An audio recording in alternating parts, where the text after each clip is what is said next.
K C. വേണുഗോപാലിനെ മുഖ്യമന്ത്രി പദത്തിലേക്ക് പരിഗണിച്ചാൽ ശക്തമായി എതിർക്കാനാണ് രമേശ് ചെന്നിത്തല, വി.ഡി. സതീശൻ വിഭാഗങ്ങളുടെ തീരുമാനം.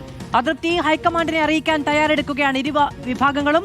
അതിനിടയിൽ മുഖ്യമന്ത്രി ചർച്ചകളിലെ അതൃപ്തി പരസ്യമാക്കി മുസ്ലിം ലീഗ് നേതൃത്വവും കെ.സി. വേണുഗോപാലിനെ പുകഴ്ത്തി വെള്ളാപ്പള്ളി നടേശനും രംഗത്തെത്തി. കെ.സി. വേണുഗോപാലിന്റെ ലാൻഡിംഗിന് റെഡ് സിഗ്നൽ നൽകാനാണ് രമേശ് ചെന്നിത്തല, വി.ഡി. സതീശൻ പക്ഷത്തിന്റെ തീരുമാനം. കെ.സി. വേണുഗോപാലിനെ മുഖ്യമന്ത്രി പദത്തിലേക്ക് പരിഗണിച്ചാൽ കടുത്ത എതിർപ്പുയർത്തും. കെ.സി. പക്ഷത്തിന്റെ നീക്കത്തിലുള്ള അസംതൃപ്തി ഹൈക്കമാൻഡിനെ അറിയിക്കാനും വി.ഡി. ചെന്നിത്തല പക്ഷം തീരുമാനിച്ചിട്ടുണ്ട്.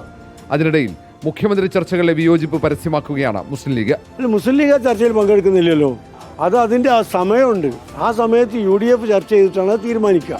മുഖ്യമന്ത്രി പദത്തിലേക്ക് കെ.സി. വേണുഗോപാലിനെ പരിഗണിക്കണമെന്ന് കൂടുതൽ നേതാക്കൾ ആവശ്യപ്പെടുന്നുണ്ട്.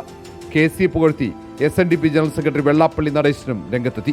കെ.സി. വേണുഗോപാൽ മിടുക്കനാണ്. അതിനെപ്പറ്റി അദ്ദേഹത്തെ പറ്റി ആർക്കും അഭിപ്രായ വ്യത്യാസം ഉണ്ടായിട്ടല്ല. എത്ര പേരുടെ പേരായി ഇപ്പോൾ നമ്മൾ കേൾക്കുന്നത് കോൺഗ്രസിനകത്ത്.